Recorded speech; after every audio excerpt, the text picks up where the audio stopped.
Sir అంటే మీ పాప birthday అని ఇదే రోజు యానివర్సరీ మీరు ప్లాన్ చేశారా, లేదంటే రెండు ఒకటే రోజు వచ్చాయా?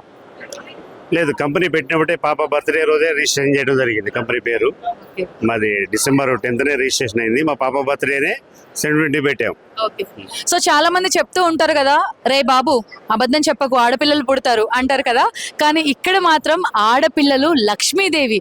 అందుకోసమనే కదా తన బర్త్డే రోజే ఈవెంట్ ఇక్కడ ఆఫీస్ అంటే బాలాజీ ఎస్టేట్స్ సంస్థని కూడా ప్రారంభించడం జరిగింది. సార్ ఎలా ఫీల్ అవుతున్నారు? 11th ఇయర్కి వచ్చేసారు. సో ఏంటి మీ ఫీలింగ్? చాలా అద్భుతమైన ప్రయాణం ఇది. ఇలాంటి ప్రయాణం అని మేము కూడా ఊహించలేదు. చిన్నగా స్టార్ట్ చేసాము. ఒకటి నుంచి ఇద్దరు నుంచి 100 మంది 1000 మంది ఇప్పుడు 2000 మంది కుటుంబాలకి భరోసాగా ఈ శ్రీ బాలాజీ ఎస్టేట్స్ నిలవడం అనేది మా అందరికీ చాలా గర్వకారణంగా ఉంది. ఈ 11 సంవత్సరాలు అద్భుతంగా పూర్తి చేసుకుని 12వ సంవత్సరం అడుగు పెడుతున్నందుకు చాలా సంతోషంగా ఉంది.